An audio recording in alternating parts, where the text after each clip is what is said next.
Fil-preżenza tal-President tar-Repubblika Mary Louise Colero Preca bdiet l-10 edizzjoni tal-Maratona ta' Puttinu. Maratona li seddu maddejja sa nhar il-Ħadd u li bħal snin oħra qed issir fil-Marsa Sports Ground. Fil-maratona ta' 60 sija futbol u volleyball se jieħdu sem madwar 800 tim tal-futbol u 120 tim tal-volleyball. Fil-ftuħ tal-maratona spikkaw it-tfal minn skejjel primarji differenti lebsin flok bil-kuluri tal-qawsalla. L-istess tfal ippreżentaw ċekkijiet għal Puttinu. Żaru wkoll il-maratona il-Prim Ministru Joseph Muscat fejn appella lil pubbliku biex ikun ġenerus. Aħna qegħdin nippruvaw ngħinu bħala gvern ukoll biex f'każ fejn familji kollhom itellaw it-tfal aħna issa qegħdin inħallsu għal ġenituri tnelli huma mhux għal ġenitur wieħed biss. Biss imma b'inizjattiva bħal din flus li kieku ħanejdu hekk jinħlew f'akkomodazzjoni minflok jibqgħu jservu lil dik il-familja għal affarijiet oħra aktar bżonjużi. U għalhekk l-appell tiegħi huwa jekk hemm bżonn u ma naħsibx li hemm bżonnox il-Maltin u l-Awċin Puttinu qiegħed f'qalbhom, l-appell tiegħi huwa biex matul dan il-weekend jiġu sawhekk u jagħtu l-kontribut tagħhom.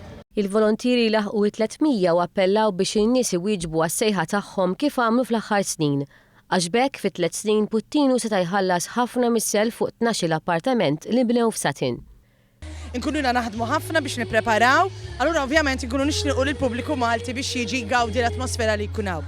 Ħajkun hawn kollox għall-familja kollha u kull ma jidħol minn din hija l-main activity tagħna ta' Puttinu Cares huwa biex jitħallsu l-flets li għandna ġewwa Satin u nixtiequ li dis-sena fl-anniversarju tal-10 sena jitħallsu l-flets kollha.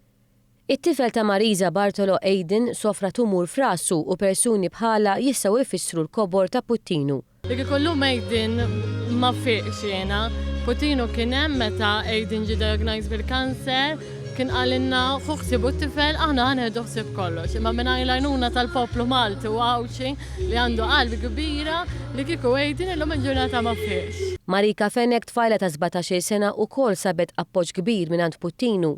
Jiena propju sentejn ilu tlift il-mami bil-marda tal-kanser u propju xahar wara mratina wkoll bil-kanser u ġejt bżonn Puttinu kien hemm għalija. Fil-età ta' 16 sena Kejli Karwana wkoll kellha ddur għall-għajnuna ta' Puttinu. Avvolja treatment kien kolli ħafna ma niflaħx u hekk, però xorta bis-support li jtuna Puttinu laqas taraħ għaddej iż-żmien. Min-naħa tagħna nappellaw biex wieħed jagħti każ il-messaġġ ta' dawn it-tfal. Iġbru ħafna flus għal Puttinu. Viva Puttinu! Ejnu tfal bil-kanċer!